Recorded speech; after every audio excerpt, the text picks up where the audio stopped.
जय श्री कृष्ण दोस्तों। कल मैंने एक वीडियो डाला था मंगल या दंगल पार्ट 1। उसमें मैंने ये बताया था कि मंगल दोष कैसे होता है कुंडली में और क्या क्या चीज़ उसके साथ में मंगल के साथ में होने से उसका प्रभाव कुछ कमज़ोर हो जाता है। उसी में मैं आज दूसरा पार्ट डाल रहा हूँ। इसमें आपको ये बता रहा हूँ कि भाई कि किस चीज़ के कारण मंगल का प्रभाव कुछ कम हो जाता है या मंगल के अलावा भी और वो कौन से दोष होते हैं जो कि मंगल के जैसे ही माने जाते हैं। तो ये चीज़ें आज आप समझिए दोस्तों। जैसे कि कल मैंने एक कुंडली डाली थी, वो आप देख लें, उसमें अच्छी तरह समझ लें। आज मैं आगे के लिए बता रहा हूँ। तो जैसे यहाँ मैंने कुंडली में बताया कि जैसे देखिए दोस्तों, जहाँ जहाँ मंगल लिखा हुआ है यहाँ यहाँ मंगल होने से वो मांगलिक कुंडली मानी जाती है। लेकिन मैंने इसके साथ में जैसे ये 1, 8, 10, 4 और 9 अंक डाले हैं। तो इसका मतलब ये एक मेष राशि हो गई, ये वृश्चिक राशि हो गई, ये मकर राशि होगी, और ये कर्क राशि होगी और ये धनु राशि हो गई। यदि आपकी कुंडली में इन जगहों में है तो वो मंगल कुछ कमज़ोर माना जाएगा दोस्तों। उसके अलावा जैसे चंद्रमा यदि उसके साथ में बैठा या गुरु, दोनों में से एक होगा तो भी चलेगा, लेकिन यदि दोनों साथ में है तो और भी उत्तम माना जाएगा। तो मंगल वहाँ ज़्यादा मतलब कि विनाशकारी नहीं होगा। उसी तरह यदि दूसरे भाव में गुरु या चंद्र दोनों हैं या दोनों में से कोई भी एक है तो सीधी इसकी दृष्टि 8वें भाव में यदि मंगल है तो उस पर होगी, तो ये भी मंगल ज़्यादा दंगल नहीं मचाएगा। उसी तरह यहाँ पे जितने भी जो मैं 3 भाव में बताया गुरु और चंद्र, यहाँ पे केवल चंद्रमा होगा तो भी मंगल कमज़ोर होगा और गुरु होगा तो भी मंगल थोड़ा कमज़ोर माना जाएगा। तो ऐसी स्थिति में वो दाम्पत्य जीवन में ये आपको किसी तरह का नुकसान नहीं पहुँचाएगा दोस्तों। तो मांगलिक कुंडली कुछ कमज़ोर हो जाएगी। केवल ये 12वें भाव में जो मंगल है दोस्तों, यहाँ पर यदि मंगल है और ये दोनों ग्रह भी साथ में है, गुरु और चंद्र या कोई भी, तो भी वो मंगल प्रभावी रहेगा, क्योंकि ये व्यय और हानि और खर्च का भाव माना जाता है दोस्तों। तो यहाँ पर ये मंगल का हमेशा ज़्यादा प्रभावशाली रहेगा, यहाँ भी ज़्यादा प्रभावशाली रहेगा यदि इसके साथ में कोई दूसरा ग्रह नहीं है या किसी दूसरे ग्रह की यहाँ पर दृष्टि नहीं है, तो यहाँ भी ये मंगल तकलीफ देगा दोस्तों। विशेष करके स्वास्थ्य के बारे में ये ज़रूर आपको कष्ट देगा दोस्तों। तो ये चीज़ ध्यान देने की है। इसके अलावा और कौन कौन से मतलब कि योगों से मतलब कि मंगल का प्रभाव कमज़ोर होता है, वो मैं आपको आज बताना चाहता हूँ दोस्तों। पुरुष की कुंडली में दोस्तों हमेशा पत्नी कारक ग्रह शुक्र को माना जाता है। यदि शुक्र उसका अच्छा है तो पत्नी उसको सुशील और मतलब कुशल गृहिणी के रूप में मिलती है दोस्तों। तो किसी भी पुरुष की कुंडली में शुक्र यदि अच्छा है तो उसको पारिवारिक सुख अच्छा मिलता है दोस्तों। और लड़की की कुंडली में मतलब कि गुरु अच्छा होना चाहिए दोस्तों।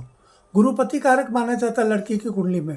तो यदि गुरु यदि अच्छी कंडीशन में है लड़की की कुंडली में तो भी उसका दाम्पत्य जीवन अच्छा माना जाएगा दोस्तों, उसे किसी प्रकार की तकलीफ नहीं होती है। लेकिन यदि पुरुष की कुंडली में शुक्र भी यदि खराब स्थिति में है तो फिर वो मंगल के जैसे ही प्रभाव बताएगा दोस्तों। उसी तरह लड़की की कुंडली में गुरु यदि पीड़ित है या 6, 8, 12 में है या और भी किसी कंडीशन में अच्छा नहीं है तो फिर वो ज़रूर मतलब कि वो दाम्पत्य जीवन में मंगल की तरह नुकसान करता है दोस्तों। इसी तरह दोस्तों एक और मैं आपको उपाय बताता हूँ।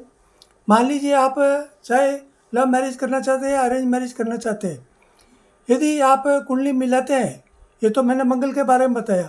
इसके अलावा एक और रास्ता है दोस्तों कि आप उसके मैच मेकिंग करवाइए, उसको गुण में लापक बोलते हैं ज्योतिष की भाषा में, वो करवाते हैं। और यदि आपके 28 गुण से ऊपर मिल जाते हैं, वैसे टोटल 36 गुण होते हैं, 36 गुण होते हैं।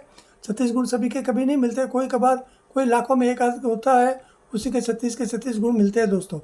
बाकी कम से कम मिनिमम 18 गुण प्राप्त होने चाहिए। 18 से जितना ऊपर जाएंगे उतना अच्छा माना जाता है।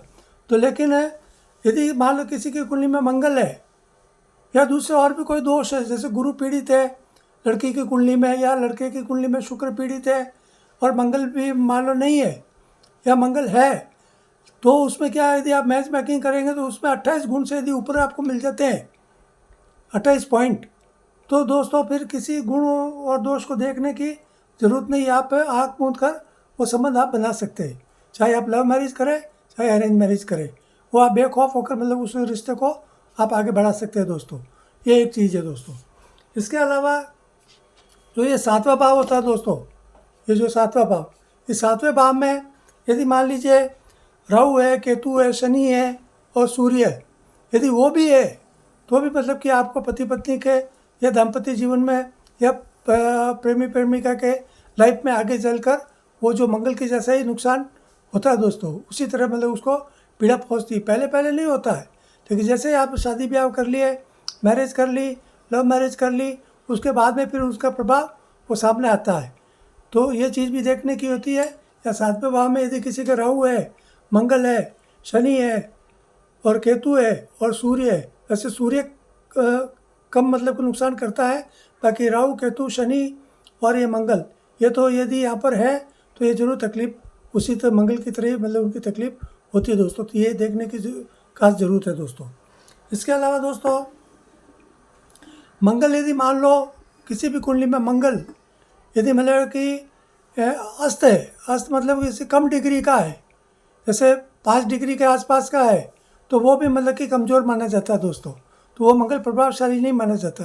तो ऐसी स्थिति में यदि मंगल किसी के 5 डिग्री या 25 डिग्री के ऊपर का है, 25 से 30 डिग्री के बीच में, या 1 से 5 डिग्री के बीच में, तो भी आप शादी कर सकते हैं दोस्तों।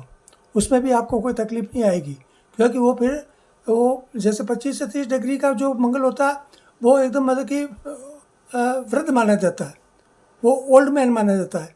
और 1 से 5 डिग्री में यदि होगा तो एकदम चाइल्ड माना जाता है, वो बाल्यावस्था होती है, तो वो कमज़ोर माना जाता है। जैसे बुढ़े भी कमज़ोर मानते हैं हम, और बच्चा भी एकदम शारीरिक रूप से कमज़ोर होता है, उसी तरह 1 से 5 डिग्री और 25 से 30 डिग्री का यदि मंगल है या कोई भी ग्रह है, मान लो जैसे ये गुरु, शनि और केतु, शनि और राहु, यदि ये भी इस डिग्री के है तो भी फिर वो कोई कष्ट वाली बात नहीं होती है दोस्तों। तो ये चीज़ समझने की है दोस्तों। इसके अलावा और भी कई ऐसी चीज़ें होती है दोस्तों जो कि मतलब कि जिसके कारण से मतलब मंगल योग उतना प्रभावी नहीं रहता है। तो मैं और आगे के वीडियो में मैं भी और आपको कुछ ये चीज़ें मैं बताऊंगा, तो आप इस चीज़ों को ध्यान से देखें। और यदि आपकी कुंडली में ऐसे योग है तो आप उसके बारे में आप ये जानकारी रखें, तो आपके लिए ये बहुत काम आएगी दोस्तों।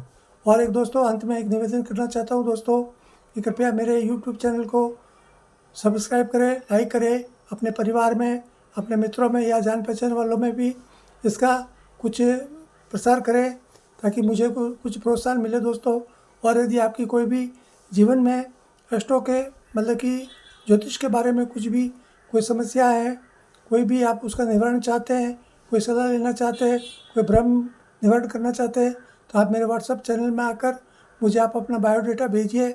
मैं जब भी मुझे समय मिलेगा मैं उसके बारे में आपके ज़रूर आपके भ्रम या आपकी समस्याओं का निवारण के लिए मैं ज़रूर आपको सलाह दूंगा दोस्तों। तो आज के लिए केवल इतना ही। जय श्री कृष्ण, जय श्री राम।